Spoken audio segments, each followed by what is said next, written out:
pasal 2 ayat 8, 9, 10 dan 11.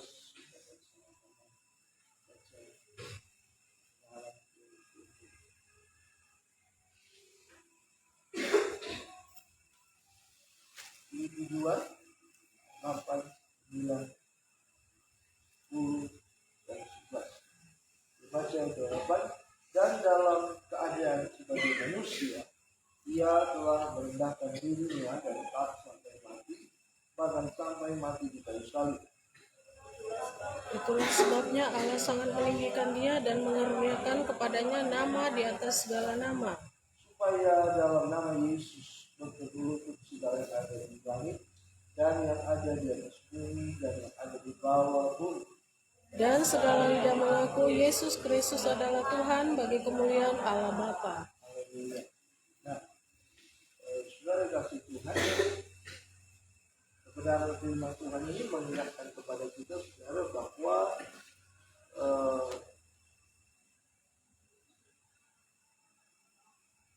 setiap kita yang percaya kepada Tuhan, ya, dan kita yang percaya kepada Tuhan mengalami pembenaran, ya, mengalami pembenaran. Artinya kita dibenarkan, ya, karena ketika manusia pertama Adam dan Hawa itu jatuh dalam dosa, maka ada konsekuensi dosa, akibat dosa yang dibayar, ya, yaitu manusia kehilangan kemuliaan Allah. Itu dikatakan di dalam kitab Roma pasal 3, ya. Manusia kehilangan kemuliaan Allah. Nah, saudara, harga yang harus dibayar oleh manusia itu, ya, sangat begitu besar, saudara, ya, yaitu kepastian menuju hukuman yang kekal. Nah, itu dia, ya. Jadi karena manusia jatuh dalam dosa, Adam dan Hawa jatuh dalam dosa, seluruh keturunannya itu, ya, mengalami akibatnya, dan juga saudara, semuanya itu mendatangkan hukuman yang kekal, ya. Tapi kita bersyukur dan puji Tuhan karena kasih Tuhan yang begitu besar bagi kita, bagi umat manusia, ya. Tuhan merancangkan, ya, rancangan keselamatan, ya. Jadi saudara, ini urutan yang luar biasa. Jadi kelahiran Tuhan Yesus, kematiannya, kebangkitannya, bahkan juga kenaikannya ke surga, dan juga turunnya Roh Kudus, ya, dalam kehidupan manusia. Maka itu saudara merupakan sebuah rencana penebusan, ya, yang dilakukan oleh Tuhan, ya, rancangan keselamatan, ya. Terakhir saudara, sebelum kedatangan Tuhan yang kedua kali, yang mengaruniakan, ya, Roh Kudus, ya, dalam kehidupan manusia. Itu tandanya saudara bahwa kita sebagai orang percaya adalah pribadi yang berharga di mata Tuhan, ya. Oleh karena ketaatan Kristus yang kita baca tadi semua, maka kita mendapatkan keselamatan di dalam Yesus. Kita mendapatkan pengampunan di dalam Yesus. Kita mendapatkan perkenanan, ya, di dalam Yesus. Bahkan kita pun juga saudara dapatkan, ya, karunia Roh Kudus, ya. Itu karena anugerah Tuhan, ya, karena kasih Tuhan, karena pengorbanannya yang dia sudah curahkan dan limpahkan di dalam kehidupan kita, ya. Dalam ayat yang kita baca itu bahwa dalam kemanusiaannya sebagai manusia, Yesus taat pada rencana Allah. Yesus taat sampai mati, bahkan sampai mati di kayu salib. Juga anugerah keselamatan yang kita terima itu saudara, ya, itu betul-betul luar biasa, ya. Dan harga yang dibayar oleh Tuhan itu saudara adalah darahnya, ya. Bicara tentang darah itu sudah adalah nyawa, ya. Jadi itu luar biasa saudara, Tuhan mengaruniakan bagi kita. Nah, itu sebabnya dia menghendaki kita pun juga saudara untuk menjadi pribadi yang taat kepada Tuhan. Nah, untuk taat ini saudara, ya, ini tidak bisa dilakukan dengan kemanusiaan kita, saudara, ya. kekuatan kita, tanpa ada pertolongan dari Tuhan. Kita nggak bisa taat. Karena manusia itu, saudara, adalah unsurnya itu, saudara, ya, unsurnya itu manusia itu juga memberontak, ya. Manusia itu juga melawan, manusia itu juga melanggar, ya. Jadi karena tidak ada dan Hawa jatuh dalam dosa, maka seluruh keturunannya itu, ya, punya nature, ya, itu suka memberontak, suka melawan, ya. Jadi dibuat aturan, aturan itu dilanggar, ya. Jadi disiplin manusia itu, ya, manusia itu tidak terima, ya, disiplin, nggak mau gitu. Jadi manusia kita, nature kita itu, saudara, adalah suka melakukan apa yang ada di dalam pikiran kita. Karena kan Tuhan menciptakan manusia tidak seperti robot, ya. Dia ciptakan manusia itu, saudara, ada di dalam diri manusia itu ada jiwa. Dalam jiwa itu ada pikiran, ada perasaan, ada kehendak bebas. Itu sebabnya manusia, saudara, karena punya kehendak bebas, maka bebaslah mereka untuk memilih, untuk mau taat atau mau tidak taat.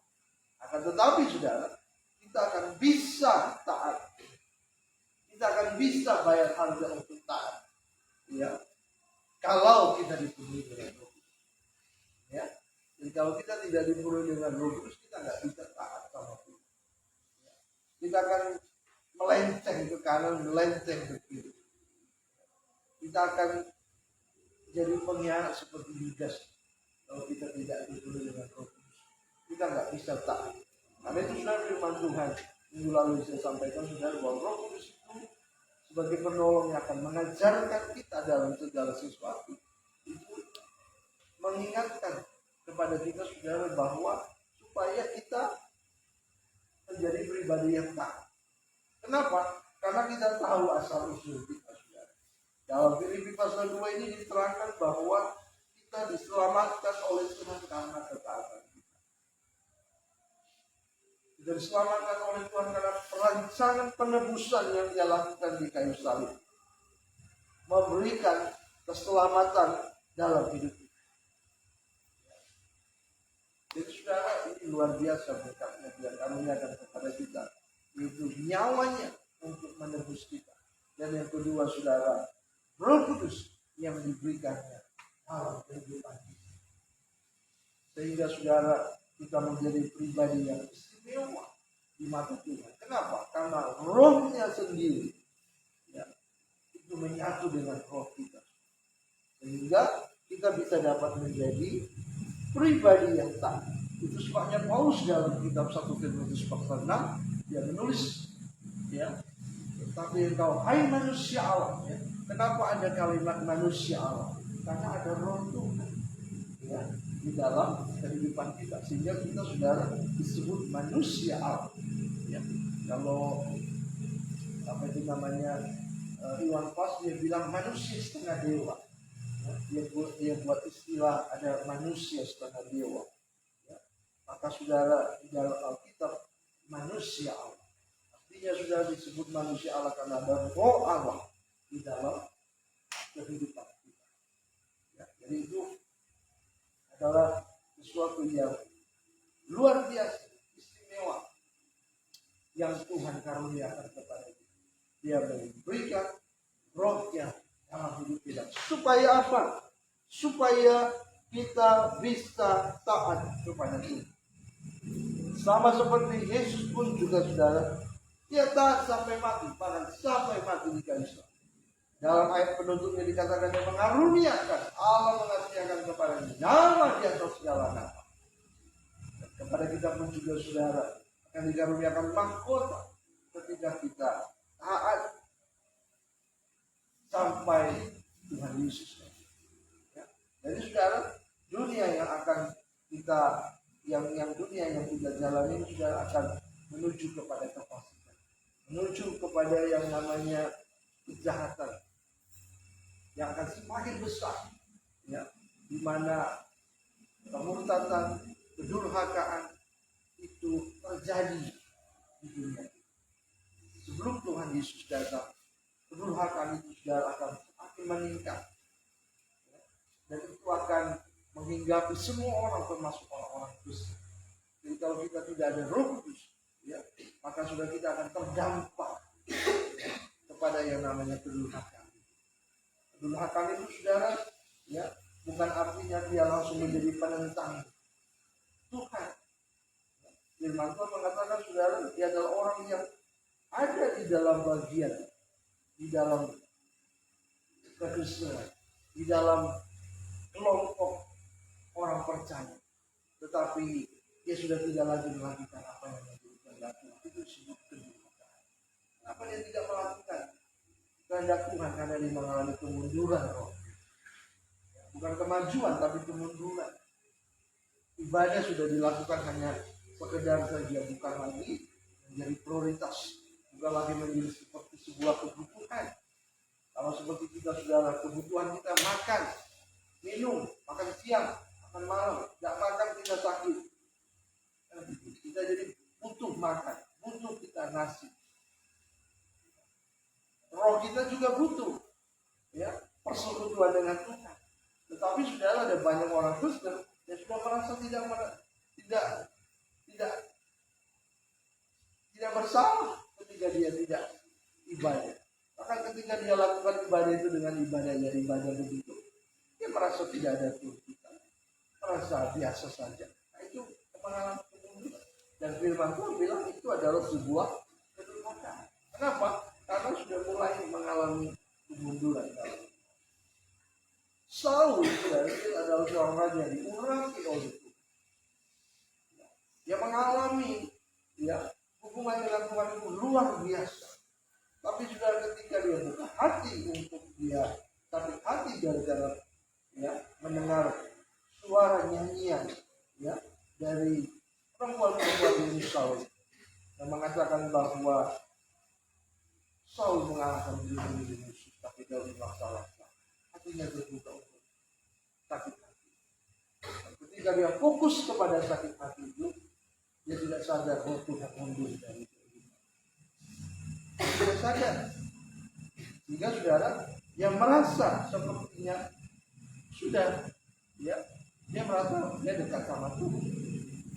Nah, dia merasa saudara bahwa Tuhan ada bersama dengan dia. Kalau Tuhan sudah meninggalkan dia. Nah, itulah yang namanya kedurhakaan. Dan itu banyak menimpa orang Kristen di akhir zaman ini. Dan sebab itu kita perlu minta kuasa Roh Kudus, ya, ada di dalam kehidupan kita saudara, supaya kita bisa taat, supaya kita bisa dapat bayar harga dalam kita ikuti, ya. Supaya kita bisa dapat menjadi Kristen yang sungguh-sungguh, bukan Kristen yang suam-suam, tapi kita menjadi Kristen yang sungguh. Dan yang luar biasa ya saudara, untuk dari Kristen yang sungguh-sungguh ini diperlukan kasih. Sebab iblis dia bisa lihat mana yang sungguh-sungguh, mana yang tidak. Kalau seperti pembicaraan iblis dengan apa? Dengan Tuhan mengenai Ayub, ya, iblis kan tahu bahwa Ayub itu adalah orang yang saleh di hadapan Tuhan, sungguh-sungguh di hadapan Tuhan. Oh, dia tahu persis, bisa lihat. Jadi iblis pun juga bisa lihat hari-hari ini anak Kristen yang sungguh-sungguh, anak Kristen yang sudah mengalami kemunduran dan akhirnya menjadi orang yang benar. Jadi saudara, kedatangan Tuhan yang sudah kedua kalinya itu akan ditandai dengan banyaknya orang-orang yang mengalami kemunduran. Seperti yang saya sampaikan lebih lalu, merasa, nah yang namanya merasa itu, ya, yang sangat mengerikan. Merasa dia masih sama Tuhan, merasa dia punya hubungan dengan Tuhan, padahal Tuhan sudah tidak ada lagi bersama. Sebab apa? Sebab Roh Tuhan sudah mundur dari diri kita, sudah keluar, karena dia sudah melenceng dari garis yang sudah ditetapkan oleh Tuhan. Apa itu? Untuk hidup taat. Ya, jadi dalam pemilihan sama Tuhan itu saudara, harga yang dia sudah itu adalah ketaatan. Dan kalau tidak taat, maka omong kosong, ya, kekristenan seseorang diragukan, kekristenan seseorang. Makanya Tuhan berkata dalam Matius 7, "I tidak kenal sama you." Ketika ada orang berkata, "Oh Tuhan, aku kan sudah melayani, aku kan sudah sama-sama, aku kan begini-begini sama Tuhan." Tapi Tuhan bilang, "Aku tidak kenal." Loh, kenapa kita itu terjadi? Karena kita tidak tahu. Itu sebabnya kita perlu dipenuhi dengan Roh Kudus supaya kita bisa dapat menjadi pribadi yang baik kepada Tuhan, mengasihi Tuhan. Kita boleh sungguh-sungguh mengasihi Tuhan. Kita boleh dapat merendahkan diri kita, saudara. Ya. Sehingga saudara Tuhan itu boleh berkenan kepada kita. Sehingga hal-hal apapun yang masih melekat dari kehidupan kita itu semuanya bisa dikikis lewat ketaatan kita kepada Tuhan. Karena untuk taat ini, ya, untuk bisa taat, maka hal-hal yang ada di dalam hidup kita ketika kita belum mengenal Tuhan itu harus dipreteli semua. Harus dipreteli semua supaya kita mengenakan manusia lama. Amin, saudara? Amin. Jadi manusia lama itu dipreteli. Jadi yang dipasang itu sudah dalam hidup kita itu adalah kehidupan nyata, yaitu yang dibungkus dengan yang namanya disebut buah roh, ya, mulai dari kasih sampai kepada penguasaan diri, ya, itu dia sudah, ya. Jadi kehidupan kita itu dari yang lama itu dipreteli oleh Tuhan, oleh ketaatan, hingga kita bisa dapat sama seperti apa yang dilakukan oleh Tuhan, ya, dalam Filipi pasal 2, yaitu dia bisa taat tanpa pernah berdosa. Tidak perlu, ya, karena Filipi pasal 2 ayat 8 yang kita baca ini sudah ada bicara tentang sisi kemanusiaan Yesus. Bukan kita bicara dalam sisi kealahan dia, ya, tapi dalam sisi kemanusiaan. Yang ditulis oleh Paulus itu sudah dalam sisi kemanusiaan. Dia taat. Loh, kenapa dia bisa taat? Karena ada Roh Allah di dalam kehidupan. Itu ditandai pada waktu dia dibaptis. Dikatakan saudara bahwa ada Roh Kudus yang dilambangkan dengan burung merpati. Ini anak yang kukasihi, kepadanya aku berkenan. Dengarkan lagi. Itu adalah Roh Tuhan, ya. Sebab sesuai dengan apa yang dikatakan oleh kitab Nabi Yesaya pasal 60, bahwa Roh Tuhan Allah ada pada. Jadi sudah dalam sisi kemanusiaan, Yesus sanggup melakukan, ya, apa yang menjadi rancangan Tuhan, itu penebusan. Tapi itu semuanya dimampukan oleh karena ada Roh Allah di dalam. Jadi berarti kita sebagai manusia Allah, kita pun juga akan dimampukan untuk kita bisa taat ketika ada Roh Allah di dalam kehidupan kita, sehingga kita bisa dapat mengabdikan, ya, diri kita sepenuhnya pada panggilan dan rencana Tuhan. Amin, saudara. Kita bisa dapat mengabdikan, sekali lagi saudara, ya, diri kita sepenuhnya kepada panggilan dan rencana Tuhan dalam kehidupan, hingga Yesus dipermuliakan dalam kehidupan. Pastikan saudara, ya, Roh Tuhan itu tidak mundur dari kita. Roh Tuhan itu tidak hilang. Kita minta supaya kita terus dipenuhi dengan Roh Kudus, supaya Roh Allah itu memenuhi kita. Supaya kita bisa taat. Lewat ketaatan kita, manusia lama kita boleh dipreteli sampai bersih. Tanggalkan saudara dalam hidup kita, supaya bisa dapat berkenan di hadapan Tuhan. Kita menjadi orang-orang yang sampai di garis akhir, ya, dalam kita mengikuti Tuhan. Puji Tuhan, Tuhan Yesus memberkati. Ya, kepada firman Tuhan yang boleh sampaikan bagi kita pada malam hari ini. Saya percaya sudah Yesus memberkati kita lewat kebenaran Tuhan. Mari kita sama-sama